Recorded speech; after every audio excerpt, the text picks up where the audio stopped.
So long as you are trying to make progress, you will go up. But up always implies down. So while you are trying to get better and better and better, that means that when you get to the best, you can only go on to the worst. And so you go round and round and round, ever chasing the illusion that there is something outside yourself, outside your here and now, to be attained that will make things better. And the thing is to recover from that illusion. So a Buddha means somebody who has woken up and discovered that running around this thing may be fun, and it may be good to run around, but if you think you're going to get something out of it, you're under illusion, because you're forever the donkey with the carrot suspended from his own halter. Now then, it goes on to say that there's only one place, one point in this wheel from which you can become a Buddha, and that's here. The Devas are too happy to become Buddhas, or to worry about becoming a Buddha. The Narakas are too miserable. The Asuras are too angry. The animals are too dumb, and the Pretas too frustrated. Only in the middle position, the position of man, which is, you could say, the equal position, the position of sufficient equanimity to begin to think about getting off this rat race, only from there, you see, can you become a Buddha. So the position of a Buddha may be represented either as not on the wheel at all or as right in the middle of it. It makes no difference. And so he is just as in a way the axle point, the still point of the turning world, as to use T.S. Eliot's phrase, is the unmoved center, the unmoved mover, the primum mobile, the axle tree of the world. All thought the navel, that's why yogis are said to contemplate their navel. The navel isn't on their tummy, it's this place, the navel of the world. So that's the scheme of cosmology, of ancient Indian cosmology in which Buddhism arises. So you see, therefore, a Buddha is one who awakens from the illusion of samsara.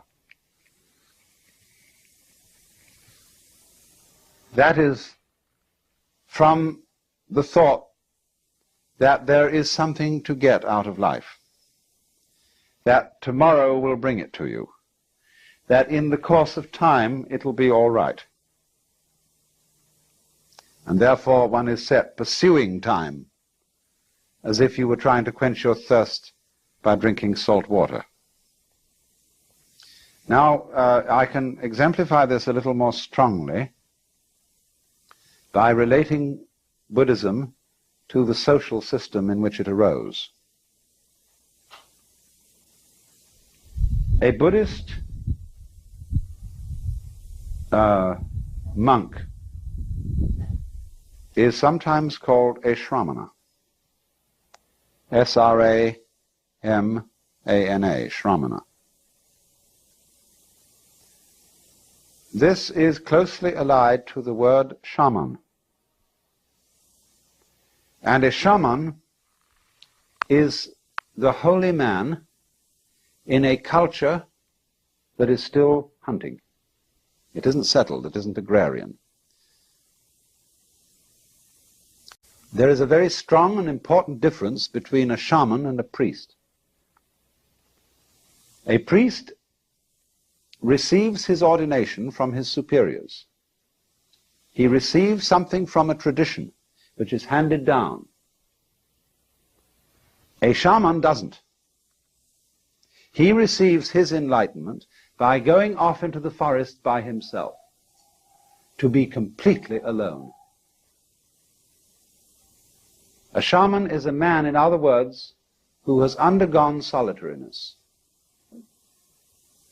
He's gone away into the forest to find out who he really is, because it's very difficult to find that out while you're with other people.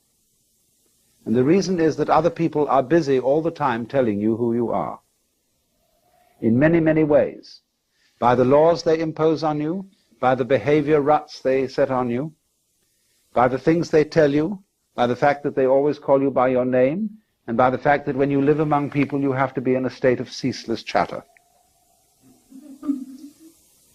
But if you want to find out who you are before your father and mother conceived you, who you really are, you almost have to go off by yourself.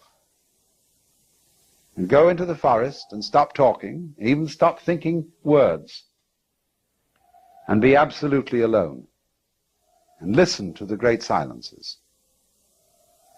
And then, if you're lucky, you recover from the illusion that you're just little me, the so-and-so, and you attain the state of nirvana, which means the blown-out state, the relieved state, the sigh of relief. Nirvana may be translated into English as, phew, I've at last discovered that I don't have to survive. I can survive, of course, but I don't really have to. Because you discover, you see, that what you really are doesn't have to survive, because it's what there is. The real you is it, or that. Tat tvam asi, that art thou, as the Hindus say. So then, in the normal life of India, which is not a hunting culture, but a settled culture, there are priests, but there is something beyond the priest. That is to say, when a man or woman has fulfilled his or her life in the world of society, it's the normal thing to do for a person to quit their status in society and become what's called a forest dweller. That is almost, you see, to go back to the hunting culture. They divide people into two classes, grihasta, which means householder, and vanaprastha, which means forest dweller. And the older people all hand over their occupations and positions to their children and enter the stage of vanaprastha, or become a shramana, and go outside the stockade. I'm speaking metaphorically. They sometimes do actually, they sometimes don't. And become a nobody. They give up their name, that is to say, the label which designates who they are in terms of caste or class. They become unclassified people. That's why, strictly speaking, you see, Hinduism and Buddhism are not religions. You can classify the religions. You can say, what's your denomination? Baptist, Methodist, Catholic, Presbyterian, Episcopalian, Quaker, etc., etc., etc., you see. But strictly speaking, a vanaprastha, a shramana, has no label. He is an unlabeled bottle. So, in the time when the Buddha lived, about 600 BC, the Hindu system had become somewhat decadent. It isn't altogether clear what had happened to it, but it is certain that it did seem in some way to be in need of reform. And so there were many reasons for this. And the Buddha, as a young man, being basically troubled by the great problems that we're all troubled with, the problem of suffering and the problem of what all this universe is about, he endeavored to follow the methods that were then being used by people who were shramanas or vanaprasthas, forest dwellers. And at that time, it's very apparent that the main method that these people were using was an ascetic discipline. Starvation, very arduous meditation practices, probably self-flagellation and things of that kind. And it's said that for 7 years he practiced these austerities. But he found out that they didn't lead to liberation. And all the people who were practicing them knew they didn't either. But they felt that that was only because they weren't doing it hard enough. And so he propounded instead the middle way. The way that led to liberation from the rat race that I've drawn here, neither through austerities nor through pleasure-seeking. See, these are the two ways, the two paths. The people who say the whole point of life is to enjoy it, to get the most out of it, you see. And the other people who tried that, and then they found it was sour grapes or something, you know, or they burned their fingers in the pursuit of pleasure. The girl that was so beautiful eventually fell apart or just turned into a shrew, and whatever it was. And so they said, instead, let us torment ourselves. A lot of people enjoy this, or get something special out of it. I was in Mexico this summer, and what I went there for was to study Mexican Catholicism, where they make a great cult of suffering. And I was very puzzled about this and wanted to understand it. And everywhere, you know, they have these ghastly, tormented Christs, all drooling with blood, hanging on crosses in very contorted positions. And I realized there are certain people who find that the sitting on the tip of a spike is the realest place in the world. Because when you're on the tip of a spike, you know you're there. There's no doubt about it. And also you know that you're expiating for everything. This, somehow by sitting on the spike, you are paying for your guilt. And so long as you hurt, you're all right. See? So these shramanas were doing something of the same kind. And the Buddha became enlightened, became a Buddha. He woke up at the moment when he gave up that kind of quest, the moment he gave up, as we should say, trying to take the kingdom of heaven by storm.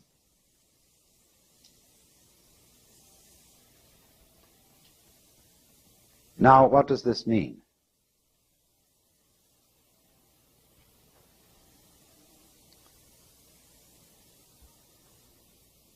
It means that in his time, the way of liberation had become competitive, which meant it was on the wrong track. There are a lot of people who, we call it the holier-than-thou attitude, but we find it today with some objectionable Westerners who go over to Japan to study Zen Buddhism and then come home and brag about the great disciplines they've undergone and say, I sat with my legs crossed in one position for 10 hours as distinct from somebody else who only sat for 5. And always there's this tendency, you know, to have a marathon and be in a competition with others or with oneself about these things. But the moment you do that, you're back on the wheel. The best thing you can get by asceticism is to get up to the Deva world. You can't get anywhere else by it. You may get down to the Naraka world by asceticism too. Read the story Thais by Anatole France. So he found, you see, that the real path, the middle way, the meaning of the middle way is that it's the path that can't be followed. Because to get you onto the middle way, I have to get into a dialogue with you, you see, and you say to me, because after all it's always the student that raises the problem, not the teacher. You say, well, now what's the right thing to do? I say back to you, why are you looking for the right thing to do? And then you have to consider your situation, where you are. And you say, well, I'm looking for the right thing to do because I feel that I'm in the wrong situation. I don't have peace of mind.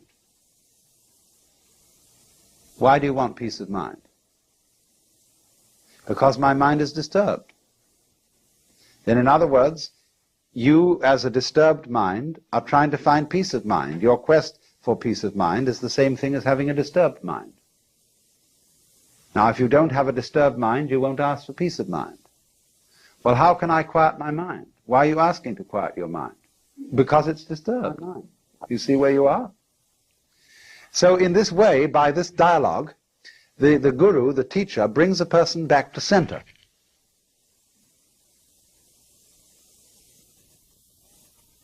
So then this is the point. All Buddhist teaching is a dialogue. Really and truly, the man who goes out and leaves society and becomes a monk is a little bit too much. Buddhism involves this act as a preliminary gesture. But what it comes to, in the end, is the position of what's called a bodhisattva. A bodhisattva means somebody who went out of society, or we should say gave up the world in some way, took on the robe, took on the discipline.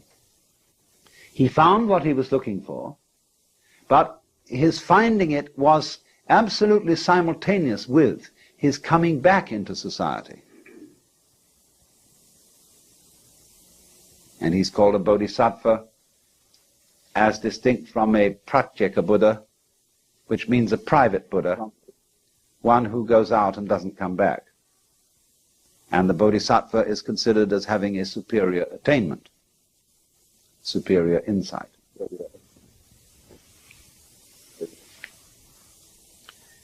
So the important thing to remember then is Buddhism is a dialogue. And its teaching is a method, and not a doctrine. Now, the teaching of Buddhism is summed up in what are called the Four Noble Truths. The truth of suffering, the truth about the origin of suffering, the truth about the ceasing of suffering, and the truth about the way to the ceasing of suffering. Dukkha, D-U-H-K-H-A, is the Sanskrit word we translate suffering. Discord, frustration, something like that. That's always the problem, you see. And this, because of suffering, is the reason why human beings seek out teachers and saviors. I hurt, and I don't want to hurt. So that's the universal problem, you see, that everybody brings. So then the teacher replies to this problem by saying, you suffer because you crave things. Trishna, T-R-I-S-H-N-A, from which we get our word thirst, Trishna, craving or desire, is the cause of suffering. That's the second truth. Now, the Buddhist analyzes this a bit. He says, the world is dukkha. He says, it's full of frustration, and it's also characterized by impermanence, anitya, and by non-entityness, anatman. That means that no thing exists independently.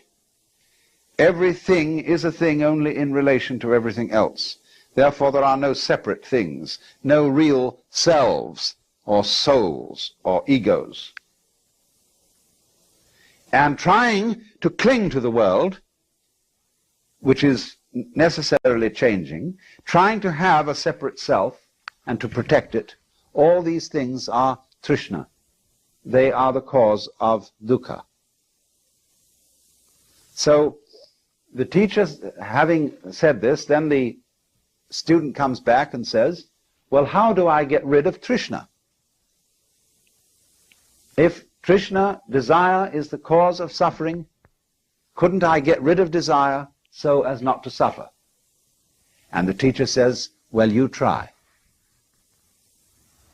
And this then is the first part of the discipline, to try not to desire, to calm your mind, to practice centering, to practice getting rid of all what they call klesha, K-L-E-S-A, disturbing thoughts, distractions, evil passions, immoderate appetites, and come to upeksha, or equanimity of mind. And so the student practices that. And this is a very difficult and arduous discipline. And all the time he sees the teacher watching him with a slightly sour expression on his face. And he knows, of course, or thinks he knows, that the teacher is fully aware of his inmost thoughts. Because, you know, it's the Indian way. They go to meeting with the teacher, and the teacher sits under a tree and smokes a cigarette or a pipe or something, and all the students sit around cross-legged, and they meditate. And sometimes the teacher meditates. And they can see him occasionally looking at them like this, you know. And they think, uh-oh, the teacher knows what I'm thinking, because he has the power of infinite vision, you see, and all-seeingness. And this bugs them completely. Because, you see, you remember how it was in school when you were trying to do something and the teacher walked around and looked over your shoulder? It puts you off completely. And so the Hindu teacher or the Buddhist teacher deliberately puts his students off. And finally he raises in their minds an insoluble problem. That if you are trying to stop desire so that you will not suffer, aren't you still desiring to stop desire? Or the students may very well find that out for themselves. And they say to the teacher, but how are we to stop desire when we are desiring to stop desire? So then the teacher can engage them in an extremely marvelous trap. Which is to say, he can play it in a number of different directions. One direction is to say, well, don't try to stop all desire, but try to stop as much desire as you can stop.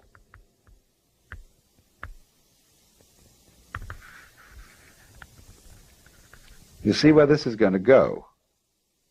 Then they're going to say, well, I'm a little excessive about desiring to stop desire. Well, if you're naturally excessive about it, he says, try to be as slightly excessive as you can. You see? How do you see what's leading here? If you follow that course, you are being brought to center in the same way as I demonstrated before. You're being brought to yourself, to accept yourself as you are here and now, totally. But you can't do that directly, because if you try to accept yourself, you will always find that in yourself there is a spirit of the non-acceptance of things, and you have to accept that. So the teacher would say, don't try to accept yourself more than you can accept yourself. Accept yourself as much as you can accept yourself. Because then, you see, you are also accepting the part of you that doesn't accept.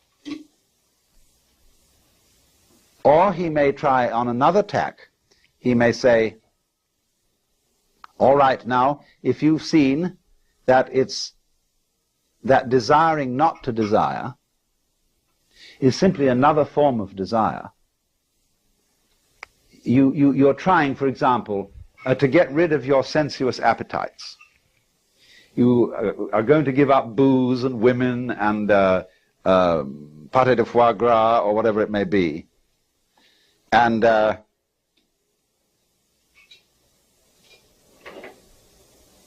you then think, well, now, yes, this I must do. And eventually you find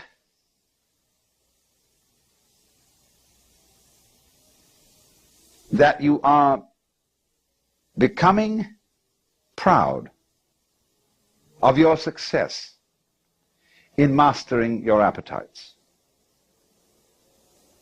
And you're beginning to depend on that. So the teacher says, do you see you're in the same trap as you always were? Formerly you sought spiritual security in booze and women and so on. Now you're seeking it in holiness. Formerly you bound yourself with chains of iron. Now you're bound with chains of gold. Formerly you boasted to all the boys how many sins you committed. Now you're boasting before the Lord of how many virtues you have. Same trap. Why do you do it? So the student eventually finds there's no way at all to not desire. Even desiring not to desire is desiring. Even trying to accept oneself is a way of trying to escape from oneself, because one hopes psychotherapeutically that by accepting yourself you will get rid of your nasty symptoms. So you're not accepting them. You're not accepting them by the gimmick, by the pretense of trying to accept them. So this is the way in which the dialogue of Buddhism begins to work. And as it progresses step by step, let me try and show you a little bit more how it works, because I'm shortening it enormously in order to give you an outline of the whole thing. What is going on between the teacher and the student, the Buddha and his disciples, is not merely a dialogue. There is the verbal dialogue, yes, that goes on, but there also it spread over a long period of time. And in the intervals, the students are practicing meditations. They are making efforts to control their minds and emotions and practicing those things which are the Buddhist equivalents of yoga. So that in parallel to the intellectual discussion, there is going on a total devotion of one's whole being to a quest, morning, noon, and night. And so you see this works up a very considerable psychic alertness. It makes the student put a very considerable psychic investment in the task. And as he goes on, you see, he becomes more and more frustrated. Because as the trap closes, and he finds that it's impossible to do the right thing because the right thing is always done for the wrong reason. When the wrong man uses the right means work in the wrong way. You see? There is something you could do to attain liberation, or as the Christian would say, union with God, if you could do it. But the Christian would say, by reason of original sin, you can't. Because through original sin, everybody is basically selfish. And you can't be unselfish for a selfish reason. But you have only selfish reasons. So, to him that hath shall be given. But of course he doesn't need it. From him that hath not shall be taken away even that which he hath. Poor fellow, what is he to do? So you see, in this way, the teacher closes a trap on the student, where he finds himself completely impotent. Not only can he not do anything that will bring about his salvation, he is also unable not to do anything. One might say, you must do nothing. You must be completely passive. But you can't do that, because the moment you try to be passive, you're doing something. So you get into the state which they call in Zen Buddhism a mosquito biting an iron bull.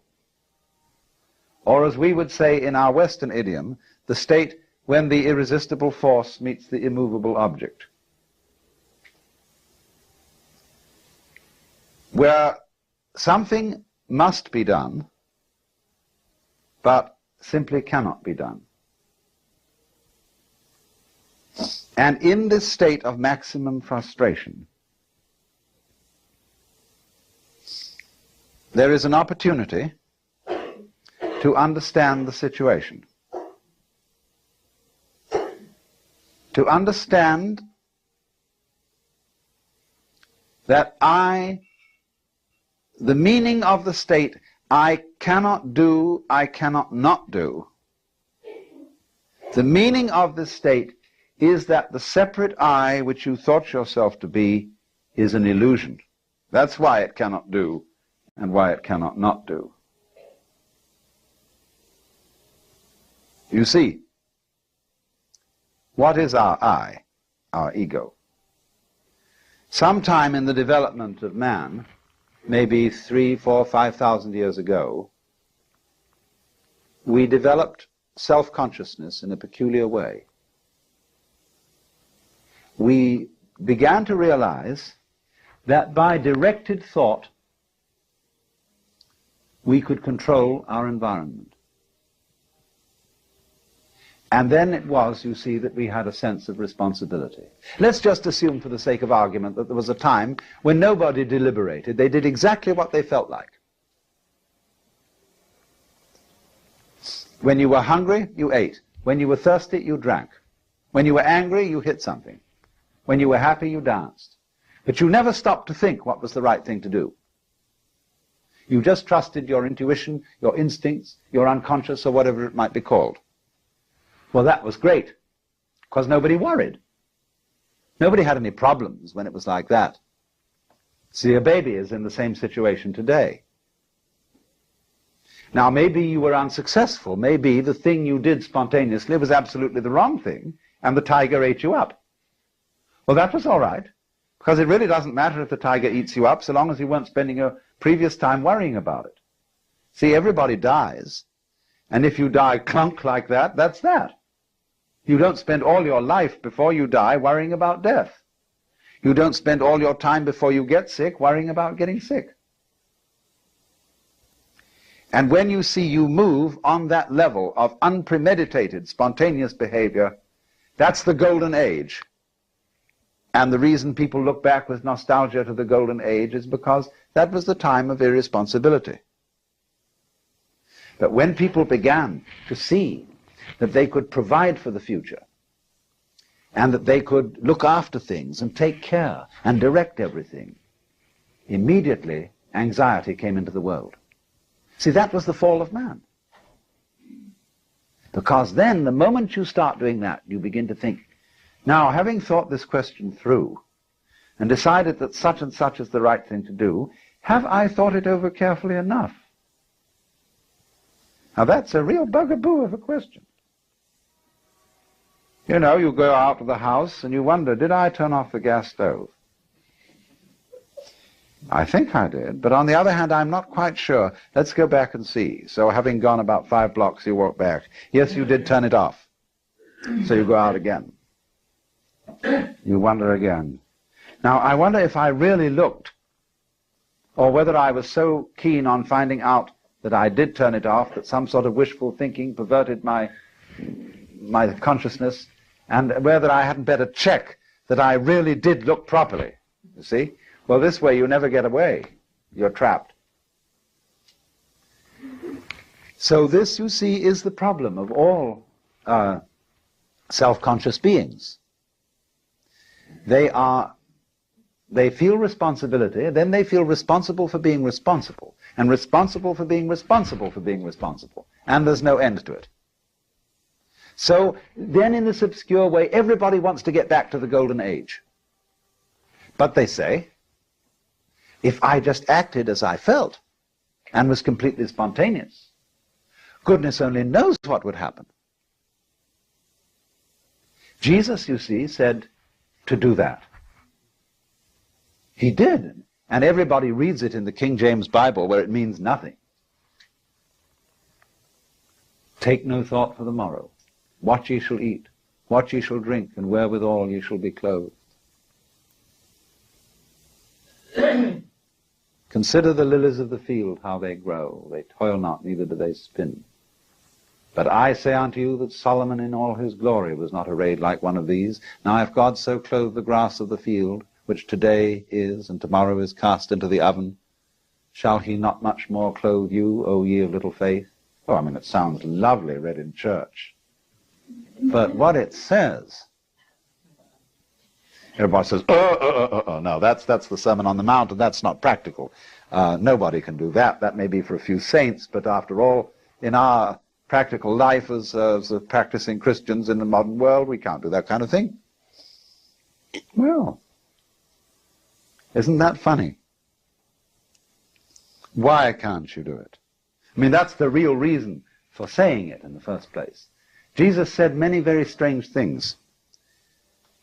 For example, in the parable of the Pharisee and the publican, how the Pharisee goes up into the front row and says how good he is, and that he's fulfilled all his obligations and paid the tithes. And then there's this publican who goes into the back and sits there and beats his breast and says, God be merciful to me, a sinner.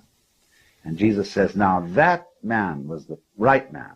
He was justified. But the moment he's told that story, everybody creeps into the back row and says, God be merciful to me, a sinner. And they're all in the front row again. Nobody can do it, you see. That's why the story is told. In the same way, he says, take no thought for the morrow. Stop being anxious. Like going to a psychiatrist and he says to you, oh, don't worry me, stop being nervous. Can you? See, nobody can. And also they find out, you see, that really in the end, nobody can be God. Nobody can make life any better by being responsible about it. Because whatever you gain in that direction, you lose at the same time.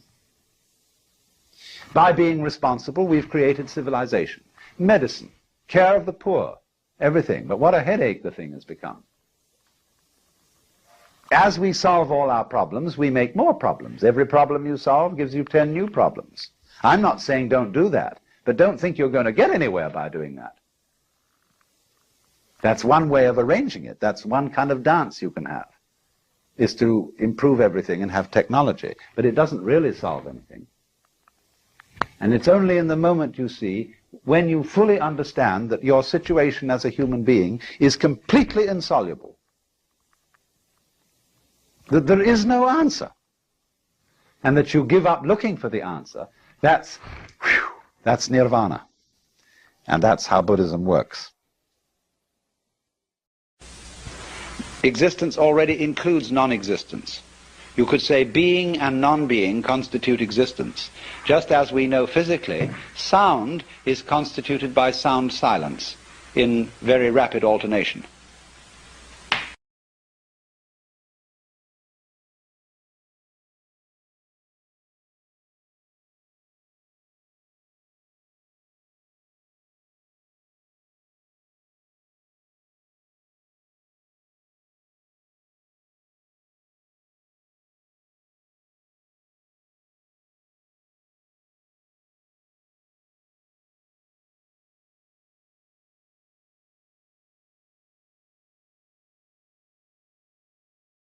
Beneficence and rascality, of reason and passion. And if human beings didn't have those two sides, they would be less than human. Man is in a certain sense redeemed by his passions, redeemed by being something of a rascal. Because if he weren't, he would be like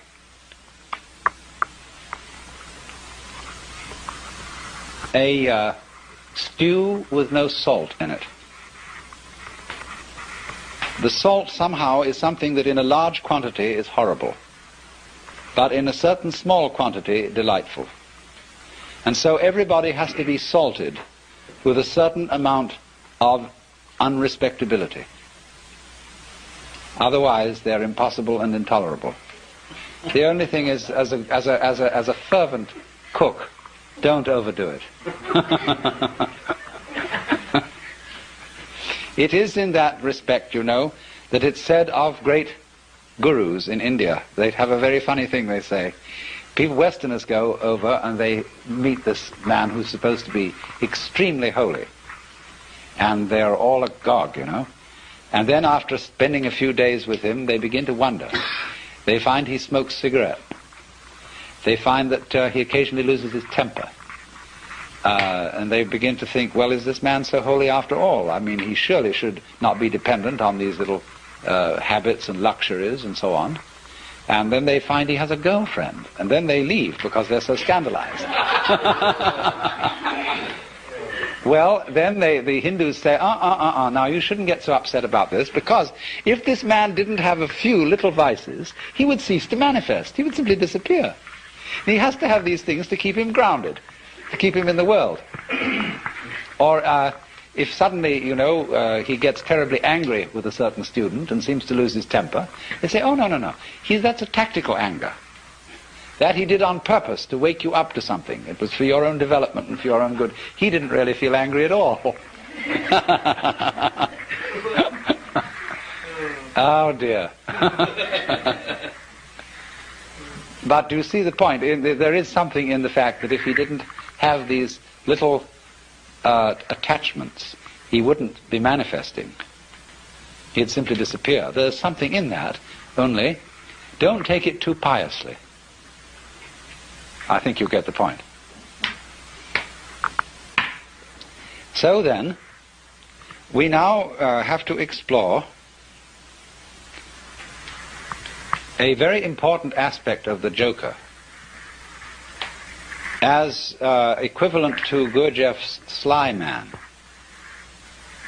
You see, he points out the four ways: the monk, the fakir, the yogi, and the sly man. And all the first three ways are ways of great difficulty. They involve very, very strenuous discipline. And of course, as we get it through the books about Gurdjieff, the way of the sly man involves a discipline too. But I think there's more to be said about the way of the sly man than appears in any of those writings, because this is very closely connected with the whole approach of Taoism, the Chinese philosophy of Wu Wei, or non-aggression, and with what is called in Buddhism the middle way. When the Buddha first discussed the middle way, he put it like this. He said, to try and solve the problem of suffering by immersing yourself in pleasure only leads to a hangover. To try and solve the problem by asceticism also brings no liberation. You merely get tied up in a kind of masochism where you say, I know I'm right just so long as I'm hurting. And all that is doing is expiating your kind of infantile guilt sense. So he said there is a middle way between asceticism on the one hand and hedonism on the other. But actually, the middle way is more subtle than that, and it's beautifully discussed in Professor Baum, a book called The Philosophy of Buddha. That's B-A-H-M, Professor of Philosophy at the University of New Mexico. And he gives a very, very fascinating analysis of the middle way in the form of a dialogue, whereby it works simply like this. The student brings a problem to the teacher, and he says, I suffer, and it's a problem to me. And the teacher says, you suffer because you desire. If you didn't desire, you wouldn't suffer. So try not to desire.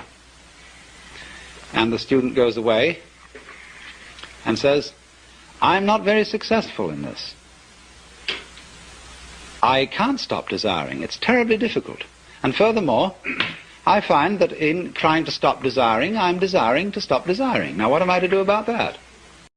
And the teacher replies, do not desire to stop desiring any more than you can.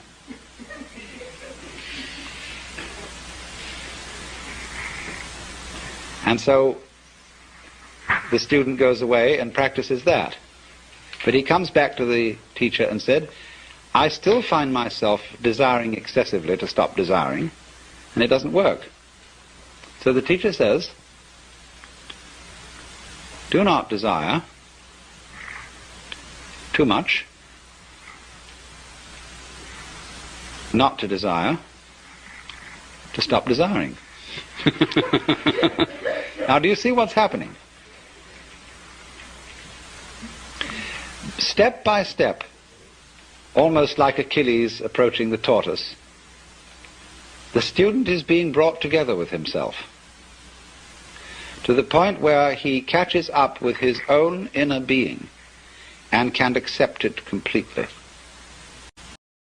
The most difficult thing to do, to accept oneself completely. Because the moment you can do that, you have in effect done psychologically what is the equivalent of saying in philosophical or theological terms, you as you are now are the Buddha, just as I was explaining a few minutes ago. That's unbelievable, because we are always trying to get away from ourselves as we are now in one fashion or another. And it's only we will only stop doing that through a series of experiments in which we try resolutely to get away from ourselves as we are. So that is the middle way.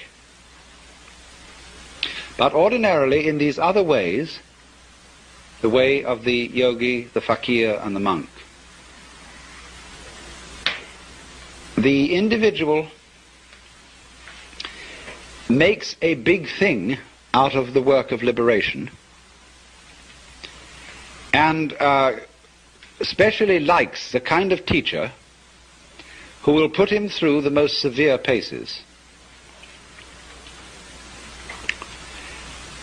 It's interesting how there arise from time to time schools in the West where someone comes along offering,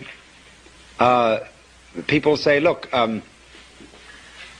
it's all very well to go to discussion groups and talk about these things, but that's not the real thing. What you need is really to get down and do some work. And often these teachers are very rude and very stern, but people love it.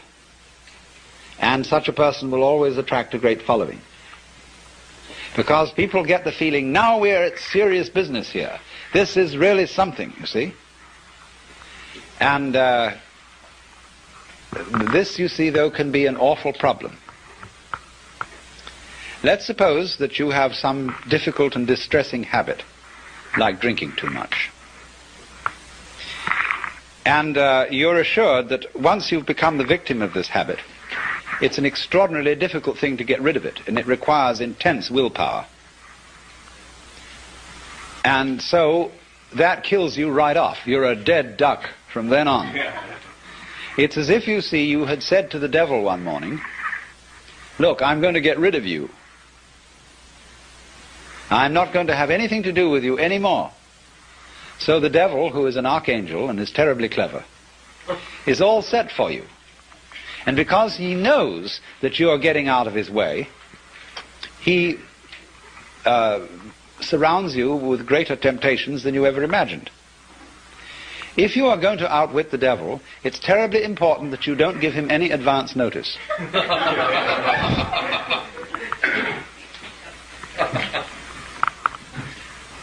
And this is where the work of the sly man comes in. Put it in other terms, in Hindu or Buddhist terms, in the popular terms of popular Hinduism and Buddhism. Liberation is getting out of the toils of karma. It's like this. During your many past lives, you've done all kinds of deeds, good and bad, and you are reaping the consequences of these deeds today.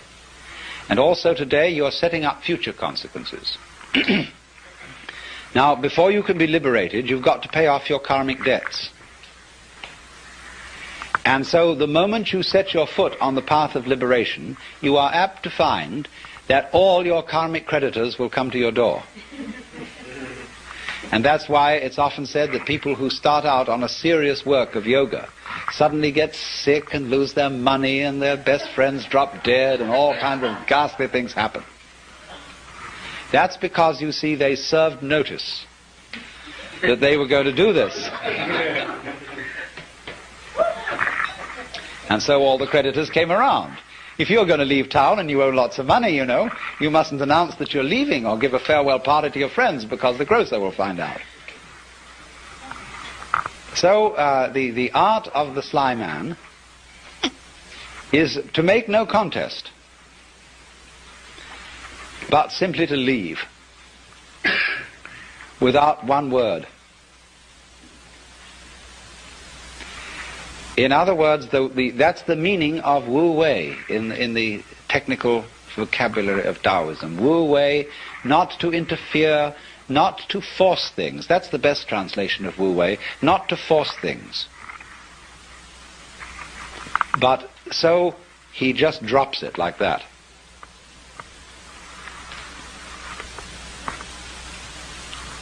But you're in this respect, you see, you're your own worst enemy. Because even if you serve notice privately on yourself that suddenly you're going to drop it all, already the devil knows. Because who do you think the devil is?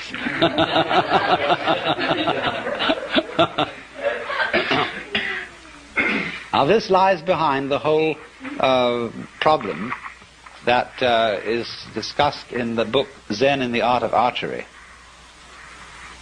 The necessity of letting go of the bowstring without first deciding to do so. Another way of putting it is that the decision to release the bowstring and the action of doing so must be simultaneous. Not to decide and then act, but to act, decide all at once. Now, why is this? If you are going to be an expert archer, you must shoot before you think, otherwise it'll be too late. You don't aim and then shoot. It's all one action. And this is true likewise of any sort of shooting, pistol shooting as well. That if you aim, if you decide and then fire, you're apt to do things like pulling the trigger instead of squeezing. All kinds of wrong things are done. And you're always a moment too late if you decide first. You have to act and decide simultaneously. So what does that do, you see? That puts up a very curious problem, which in its own turn becomes a bind. To try and act quickly enough so that you overtake the preliminary decision. To try not to decide first. And that is an impossible problem.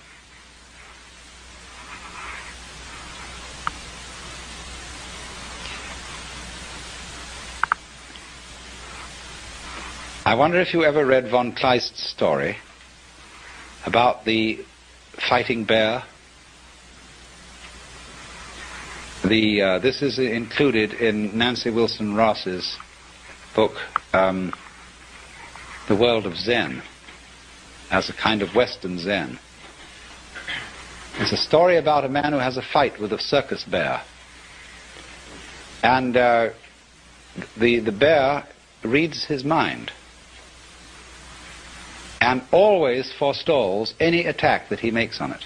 There's absolutely nothing he can do to get past the bear. And so, in the same way, you might imagine a guru who is a mind reader, and he always knows if you decide before you act. And if you do, you see, the devil will catch you. instead, you see, of deciding that you won't be an alcoholic anymore, the only thing to do is not to drink, without any previous decision on this matter. But how can anyone do that, you see? That's the question. How can I decide not to decide? How can I announce that I won't make any announcement without making an announcement?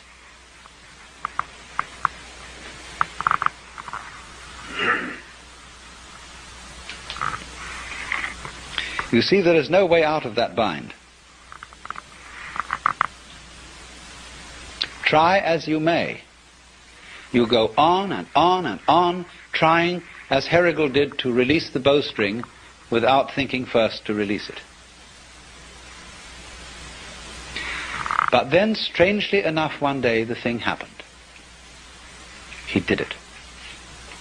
And this is involved in our learning of almost all techniques, that we work and work to achieve that final point of perfection.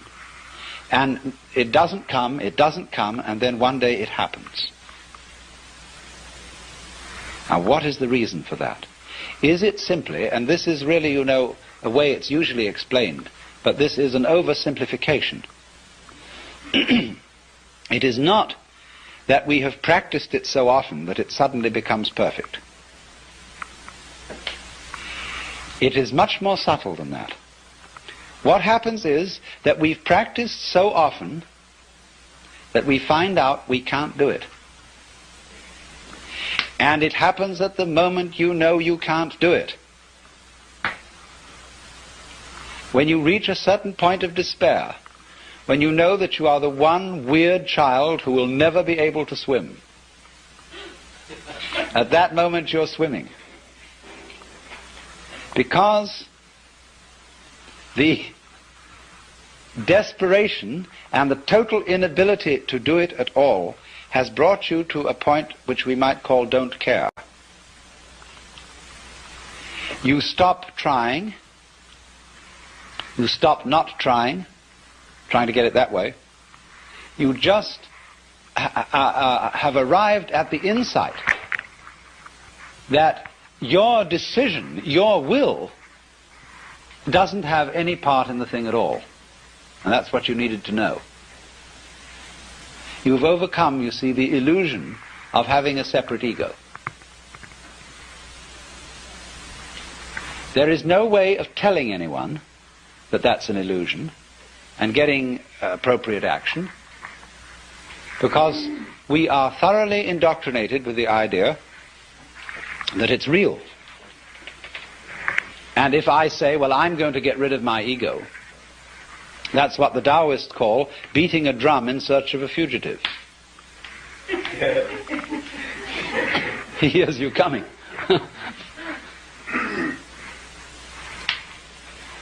So the ego,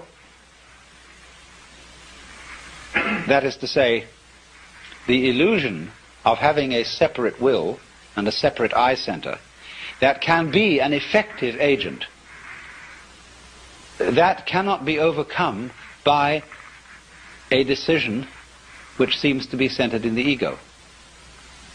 You might as well put out fire with fire. It can come only when an attempt to act from the ego center has been revealed to be completely futile. Then the thing happens, because you've really discovered that it was, after all, an illusion. Now, be very careful how you formulate this sort of thing philosophically.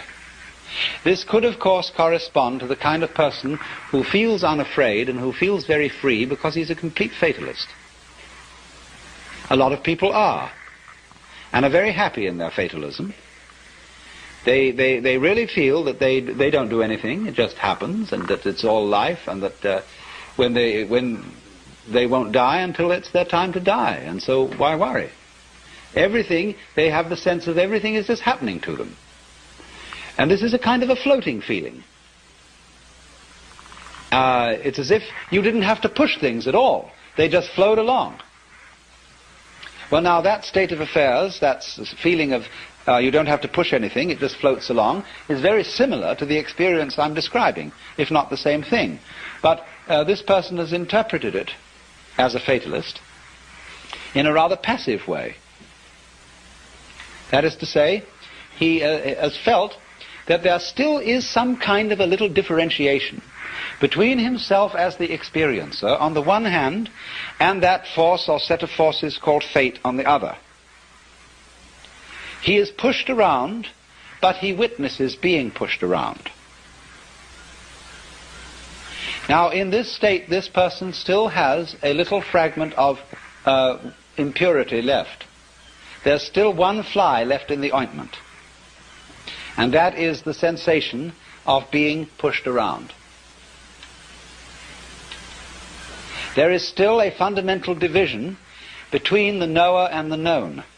And in this case, the case of the fatalist, the knower seems to be the passive thing, and everything known, the objective world or the goings-on of his own physiology, they appear to be the active end.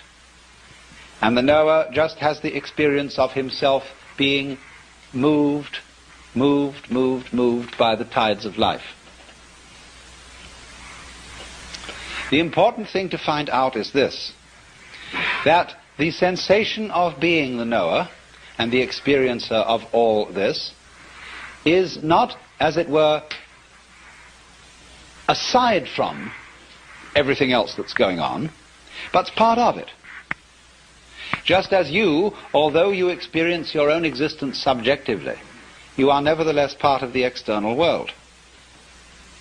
You are in my external world just as I am in your external world. So in this way, the final barrier between the knower and the known is broken down. There is nobody, as it were, being carried along by fate. There is just the process. And all that you are is part of the process. Then there is a curious flip. The individual who has always felt himself to be the tiny little thing on the end of the big determining process suddenly goes bloop. Have you watched sometimes a tiny little piece of mercury coming nearer and nearer to a large piece of mercury? The sudden moment when they touch each other, and bloop, the little thing vanishes into the big one almost more dramatically than a drop into the ocean. In this case that I'm talking about, it isn't that the individual organism vanishes. The individual human being doesn't vanish. But he experiences no longer a passive relationship to the world,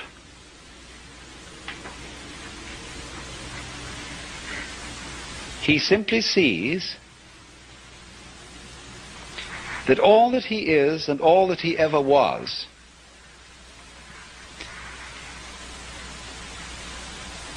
something that the entire process was doing.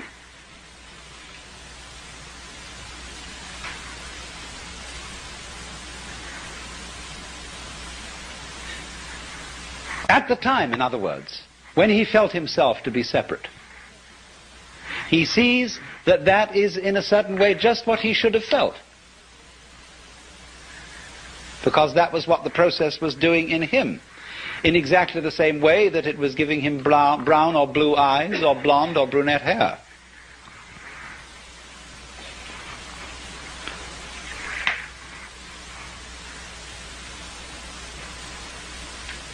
And that's going through the door and turning round and seeing there wasn't a door. Of finding that you aren't fated, that you're not trapped, because there's nobody in the trap. And it takes something trapped to make a trap, to make a trap, to make a trap, to make a trap, to make a trap, to make a trap, to make a trap.